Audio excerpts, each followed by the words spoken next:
Check out Cadillac of Beverly Hills and their beautiful showroom at 8767 Wilshire Boulevard in Beverly Hills. And check them out on the web at CadillacBeverlyHills.com. When pain keeps you from doing what you love, Hoag Orthopedic Institute gets you back to you.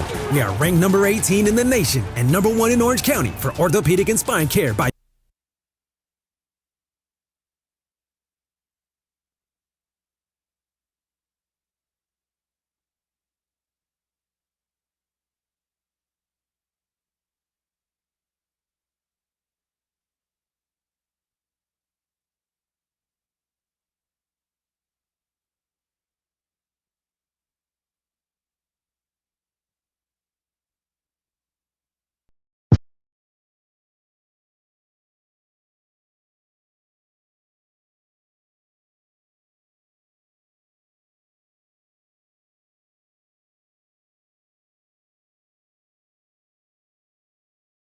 I'm Oral Hershiser, and I am on the Blue Review.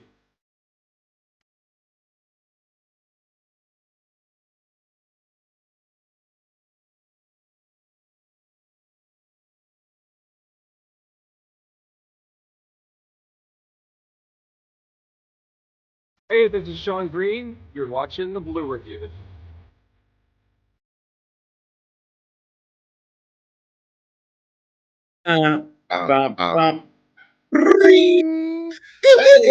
Excited. Lasers on a Tuesday morning. One day we'll figure out how to do actual lasers, but for now, I know. Our synthetic lasers work just well enough.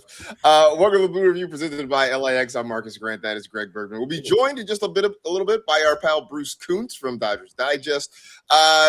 Last night, we were saying before, fun game. Yeah. At times, Eric Lauer, man. We'll talk about it. It can be a grind sometimes, but in the end, the results always seem to come out well.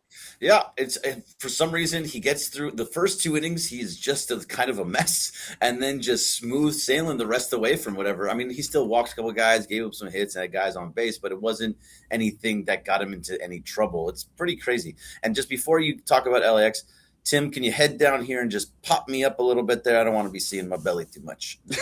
So, as we work on cropping out Greg's midsection, I will let you know that the Blue Review is powered by LAX. LAX is preparing for a huge win against traffic. The Skylink train is currently in testing to ensure it's a fast and reliable ride to every terminal. For more information, visit lawa.org/ESPN. Before Tim does any camera work, first want to bring in our pal Bruce Kuntz, who we like having join us every so often here on the Blue Review. Bruce, good to see you, man. How you feeling? What's up, I'm feeling great. Good to see you guys. I'm happy to be on here, and there's plenty to talk about. So yeah, it's been a little bit, and I'm glad to be back.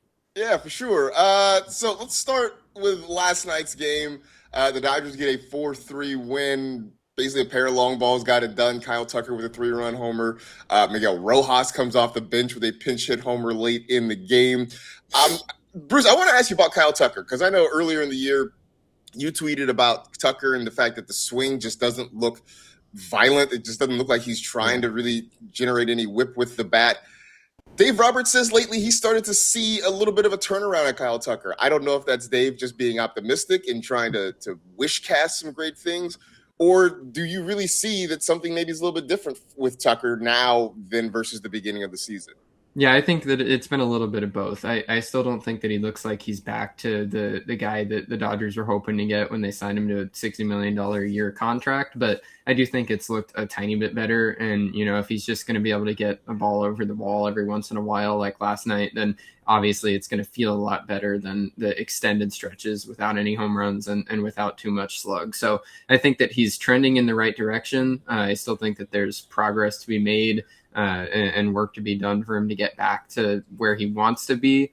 But, I mean, you look at a game like yesterday, and you're not going to complain about results like that. So hopefully it's trending in the right way.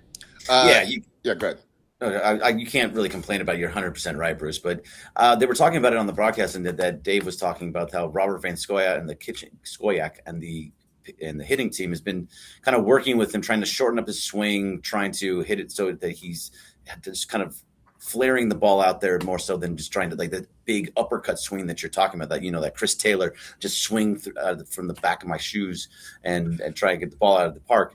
Are you seeing anything different there? Because every RBI, Marcus and I have talked about it. Every RBI seems to be a little flare to the right side or a little flare to the left side. It's not a ball hit hard.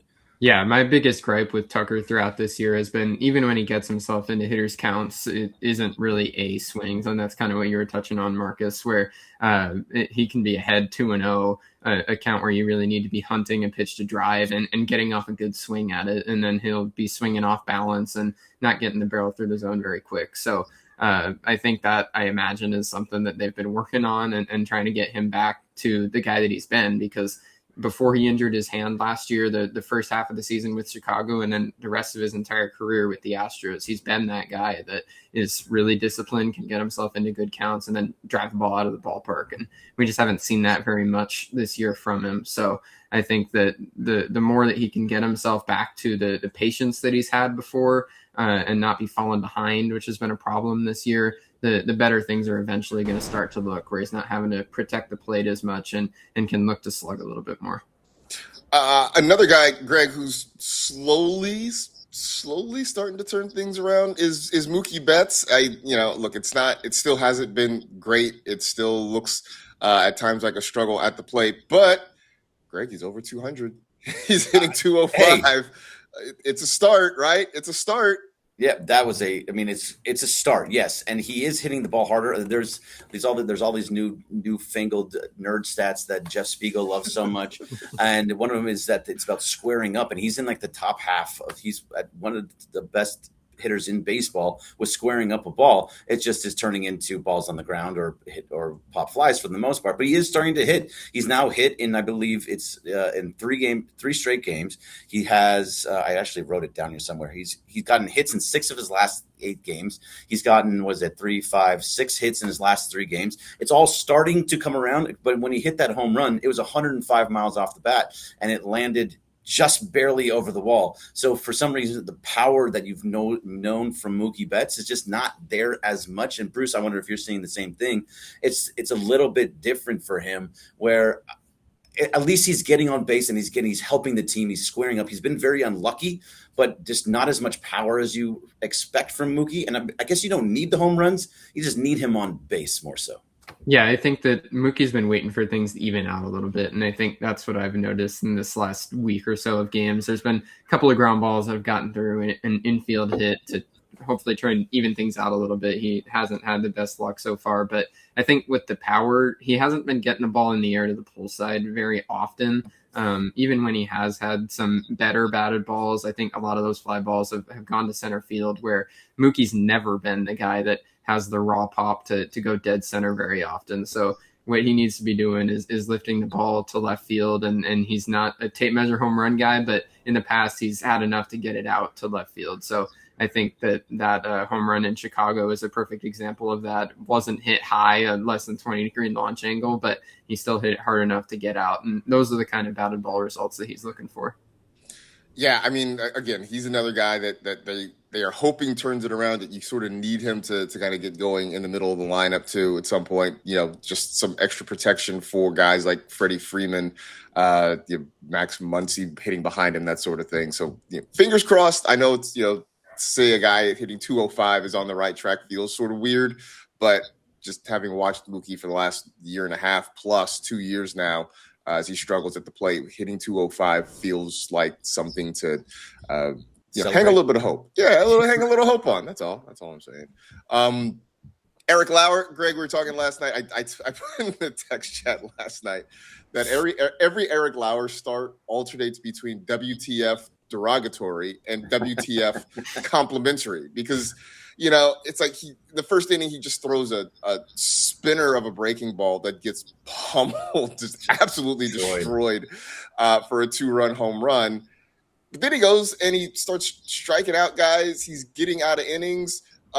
It's never exciting, right? Like, Greg, an Eric Lauer start, we're not gonna be locked in for it the way like a Yama start or an Ohtani start is. But Dodgers are 4-0 when he's pitched so far this year. It's crazy. I mean, as long as they keep winning games he pitches and he goes, he has 2 quality starts as a Dodger this year, and he didn't have any with Toronto. So somehow he didn't always start every one of those games to get that quality start. But at the same time, he's doing the things that he needs to do here. And you're right. It's in those first 2 innings, you're like, oh, this is the Eric Lauer we're expecting. That's it. Here it comes. And then in the 3rd inning and on, you're like, oh, he just gets outs afterwards, to the point where Anthony Machado was like, yeah, he's shoving right now. Gives up back-to-back hits. But it's not exciting. But if you're for your 6th starter, if he's going to get you 6 innings and only give up 3 runs, I think you're in a pretty good spot right there. I think you are, right? I mean, again, this is all they were asking Lauer to do is come in, take some starts, eat some innings, just at least give us a chance to win, if nothing else. And he's absolutely done that. That being said, Bruce, is the clock ticking before, say, River Ryan makes his way to Los Angeles? Yeah, I think River Ryan is the best guy for that spot, but they've been very careful about building him up, not only just in terms of like the pitch count and stuff like that, but intensity. I think that's the big thing with River Ryan can throw nearly 100 pitches in AAA, and that's still not built exactly the same in the tax on the body as it is in the big leagues. So they're trying to save his mileage, make sure that he's able to be up in the big leagues down the stretch, because they'd rather have Eric Lauer making starts right now in June, and he's doing an okay job at 3.22 ERA in 4 starts, and so there isn't really a rush, but they want River Ryan on the big league roster in September into October, whether it's pitching in the rotation if there's more injuries or out of the bullpen. He's going to be really good, and the Dodgers want to make sure he's on a timeline where it can be in the big leagues in the games that matter. So Marcus, by the end of the year, what do you think the Dodgers think is their ideal starting lineup or starting rotation? Because you're going to get, at some point, you would assume, I don't know, Glasnow figures somehow a way to get back. I never trust anyone. I love listening to you talk about Tyler Glasnow. It's always funny to me. It's just a joke, man. I mean, I don't even care. I know we're talking Dodgers and he's a Dodger, but it's just so frustrating to watch. Blake Snell should be coming back at some point, and then you're still going to have Wroblewski, Sheehan, Roki, Eric Lauer, River Ryan, Gavin Stone should be coming back at some point. What is the ideal rotation when all is said and done? I think that if everybody's healthy, I think it still looks the same as last year. Those 4 aces that are all getting paid handsomely, it'll be Ohtani, Yamamoto, Snell, and Glasnow. If the Dodgers have their way, that's the 4 they roll into October with, and then everybody else can go down to the bullpen, and it can be one of the best bullpens that they've had in this last decade of dominance. But I think in the real world, the reason the Dodgers have so much really good depth is because they don't expect to have all 4 of those guys. And so that's where you can talk about Justin Wroblewski. He's been so good this year. He can sneak himself in. I think it's absolutely a possibility that River Ryan is one of these top arms. And once he gets up to the big leagues this year, he's going to be really good. So I think he could be in the mix. So the Dodgers have options. Obviously, Roki Sasaki has been turning things around for the most part recently too. So I think he has to be mentioned as well. The Dodgers will have options, but I do think that they're still hoping if all 4 of those guys are healthy, then those are the 4 that are kind of the pillars that this team is built around. I mean, after the Dodgers went out and got Blake Snell, and all my non-Dodger fan friends were moaning, like, why do you guys need so much pitching? They got a couple months into the season. I'm just pointing, like, look, this, look, see, look at this. Like this, what you're watching, that's why. This is why the Dodgers need so much pitching. So, yeah, that's what it is. Since we're talking about pitching, Greg, you mentioned something, and I didn't catch this on the ESPN broadcast last night, but Boog Shambi and David Ross talking about how something that has been true, at least I thought was true for our entire lives, might not be true anymore. Yeah. Is it? Are we for real that Dodger Stadium is no longer a pitcher's park?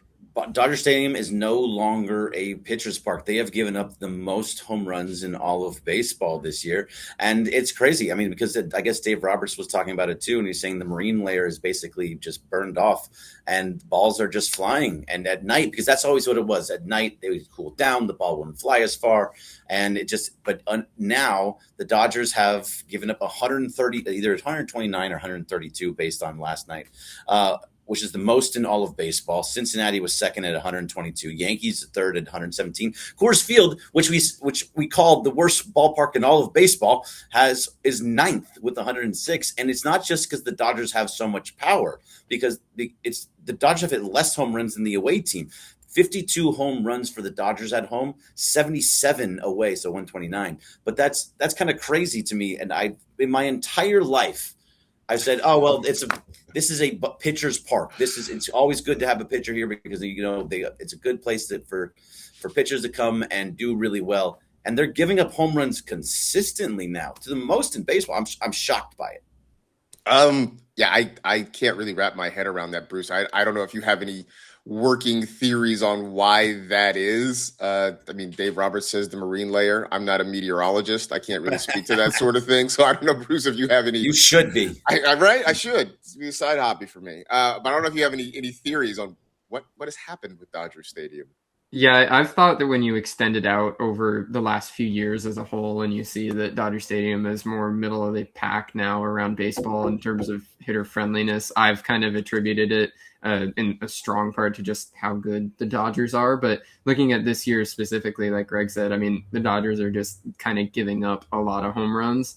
And I think that's something that won't last. I don't think the Dodgers are the worst pitching staff in baseball to allow home runs at their home ballpark. I don't think that's something that we need to worry about continuing, but it definitely is not the same pitcher's park as it used to be.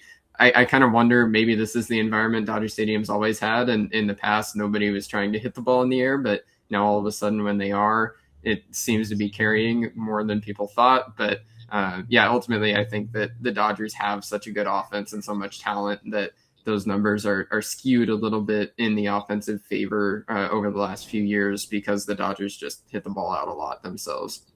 Yeah, so I'm looking at the Baseball Savant Park Factors page, and Dodger Stadium has surrendered the most home runs at 129 right now. The Reds, Great American Ballpark, just behind them at 123. When you sort of sort it for overall park factor, Dodger Stadium, I'm not saying the whole name. I don't have to say the whole name, right? It's just Dodger Stadium. No, don't. It's Dodger Stadium. Great. We don't need to. Broadcasters are paid to say it. We're not. Right. You sort of overall, Dodger Stadium comes in eighth, and sort of eighth most, I guess, hitter friendly, most offensive friendly, if you will, amongst all ballparks, just ahead of Yankee Stadium, just behind Fenway Park, and just ahead of Yankee Stadium. Coors Field's still number one in that regard. So, and that's probably only because has all that outfield grass to hit the ball into that Dodger Stadium still doesn't have. Yeah. I think that, and also because whatever that ballpark the A's have been playing in Las Vegas for the last week or so, like if they played there over a full season, that thing's going to blast away over and over again. I mean, Greg, you talk about launching Coors Field into the sun. That ballpark. It's a perfect example of why the Pacific Coast League is such a hilarious league for stats, because you throw big league hitters into that AAA ballpark in Vegas, and those final scores have been ridiculous. Yeah, man. Get that ball, a little bit of elevation, get a little wind blowing out, and next thing you know, it's 23-9 or whatever that score was the other day there in Las Vegas. Hey, Marcus, can we talk about Tommy Edman? That's exactly where I was going to go. See, we've been doing this long enough that now we're simpatico here. It's great. So Tommy Edman is expected to make his season debut today. Bruce, it does sound like once again Santiago Espinal is the odd man out. My question to you, though, Bruce, is because this thing Greg and I talked about a couple weeks ago. The Dodgers think they're looking for a consistent number 9 hitter. Ha-Seong Kim sort of filled that role very well. Would you be okay with Tommy Edman sort of heading in that what I call a quote unquote second leadoff spot there in the number 9 hole? Yeah, I think right now it's going to be a mixture of Edman and Freeland. I wouldn't be surprised, especially against left-handed pitching, if Edman moves up in the lineup a little bit. But against righties, I think that number 9 spot fits him well. And I think that they're going to have freedom to get Edman off his feet. They're going to ease him in, I would imagine, and not just throw him in there every day, because I think Alex Freeland has been doing an okay job. He's continued to be streaky, but since he got called back up from AAA, I think that he's been satisfactory in that number 9 spot. So what I think the report was yesterday that Edman is going to play second base, third base, and left field. So I think what that signaled to me is that they're not bringing him up to just hand him the keys at second base and put Alex Freeland just strictly on the bench. They're going to move Edman around, return him to kind of that utility man role that they first traded for him to fill. And he'll get some looks all around the infield. And left field's a little bit of a weird one to imagine how he'd get there for me, just because Ryan Ward and Alex Call seem to have that kind of locked down right now. But maybe that just means a couple innings out there and defensive replacement or something like that. So who do you think of? So you mentioned Freeland, you mentioned Ward. Are you assuming that Santiago Espinal will be DFA'd once again, and that because you have to move Kike probably, Kike probably to the 60 day to make room on the 40 man. But so you don't think it's going to be Freeland going down, Espinal staying because of the whole DFA thing? I know Espinal has been better, but he's not, like the next coming of an infielder for them. But who do you think is moved down in order to bring in Edman? Yeah, it'll be Espinal, and I think Dave Roberts said it yesterday, confirming that Espinal is going to get DFA'd again. So I think that he's done a pretty good job over the last couple of weeks. Actually, his average has raised from when they re-signed him, it was all the way down at I think 211 or something like that, and now he's up to 265. So I mean, he's done an okay job, but Santiago Espinal, even when they re-signed him, probably wasn't going to be on this roster all the way until October, whether it was Edman that booted him off or when Kike gets back, he was just a stopgap. So I think the Dodgers are okay with losing that and keeping Alex Freeland on the roster so that they don't have to play Tommy Edman every single day as soon as he's back, because I still think that Edman's best role is in that utility, kind of being able to move around on defense and not take every single at-bat against right-handed pitching, because facing lefties is really where he thrives. Which I guess makes him, a perfect platoon with Alex Freeland, who they like to hit against righties and not lefties so much. So that I think is going to be kind of interesting. Can't have you on and not ask you some prospect stuff, because I know you're still doing that over at Dodgers Digest. In fact, for anybody who's interested, Bruce earlier in the spring put out his list of the top 40 prospects in the organization. There is one in particular that I have to ask you about, and that is Josue De Paula, who has been absolutely on fire so far this year. Was it a 53-game on-base streak for De Paula at this point? I know we're not going to see him with the big club this year unless something goes really sideways, but I can't imagine he's much longer for Tulsa, right? He's got to be heading to Oklahoma City soon, right? To be honest, I'm not sure, just because he's young enough, and he also is behind a very stacked depth chart up at AAA. The Dodgers have James Tibbs still there. Zach Earhart is absolutely balling out. They've still got Alec Thomas that they just brought over from Arizona, so that's 3 outfielders right there. Ryan Ward will go back down eventually too. So. Right, so AAA is also kind of stacked right now. I also think the Dodgers are so patient with their guys, and De Paula obviously is doing a lot better this year than even he did last year, but he was good in high A, so was Zaire Hope, and they still kept those guys down there for almost the entire season. So I think the Dodgers have tipped their hand that they're not going to rush it. I do think De Paula's pretty much proven in any other organization in baseball he would be on the verge of a call-up, and he might even be with the Dodgers, just forcing their hand. He's got 1,000 OPS over the last month. He's walking more than he's striking out. He's slugging and lifting the ball in the air to the pull side. He is checking every single offensive box that he could, and he's gotten better on defense too. So this is a guy that in pretty much every other organization would be not necessarily fast-tracked, but would be on the radar for a playoff push this year. For the Dodgers, probably not. But, I mean, he's doing every single thing that he can do, and I think that there is only positives to be thinking about. He's for sure my top prospect in the system still. Baseball America just put him at number 4 on their top 100 list, and I think that he's a top 3 prospect in all of baseball. I don't know if there's another guy that I'd take as an offensive stud over De Paula moving forward. So there's only a couple minutes left here, and so a lot of the big conversation is Tariq Skubal, and about if there's ever going to be a trade. The Dodgers seem to have the best hand at making a trade for Skubal. I don't believe it's going to happen, but if they were going to give up some of these guys, these prospects, who do you think, because there's all this blockage everywhere, who do you think are the guys that would probably be put into that type of deal? Yeah, I for sure think the Dodgers would look to deal from the outfield depth, because right now they've got like 6 guys that are all really good on either top 100 prospects already or on the verge of breaking into that. So at some point, not all of those guys are going to be able to be on the big league roster. Not all of them are going to work out either. But when you've got a position group with that much really good depth, I think it would be silly for the Dodgers to not trade from that group. So even if it's not Skubal, whatever the Dodgers end up doing at the deadline this year, even if it's just, go get bullpen help, whatever, I would not be surprised at all to see outfielders going in that deal, because they've got an embarrassment of riches. This is as good as any farm systems outfield group has pretty much ever been. And so that the indication is clear that that's where the Dodgers should be trading from. Greg, the big takeaway from this conversation is that Alek Thomas is no longer in the shadow realm. He is instead in Oklahoma City. Right. I can confirm, based on their stats page, he has played 8 games, and he is hitting $161 with 1. That sounds about right for Alek Thomas. So, we were like looking around on the Arizona page. He didn't exist. Complex league. He wasn't there. So now we know where Alek Thomas is. So that's good. We've solved this case of where's Waldo. Bruce, always good to talk to you, my man. Let's do this again some point this summer, please. Yeah, I appreciate you guys having me on again. I'm always down. So thanks for having me. Absolutely. Go check him Thanks, out at Dodgers Digest. For everybody else, for all of you, stick around. The Sedano and Cap Morning Extravaganza is coming up right after us. Thanks to Tim for production assistance. Thanks to everybody in the chat for hanging out with us as well.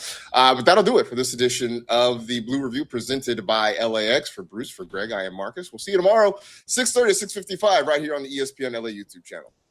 See ya. Pew, pew, pew, pew.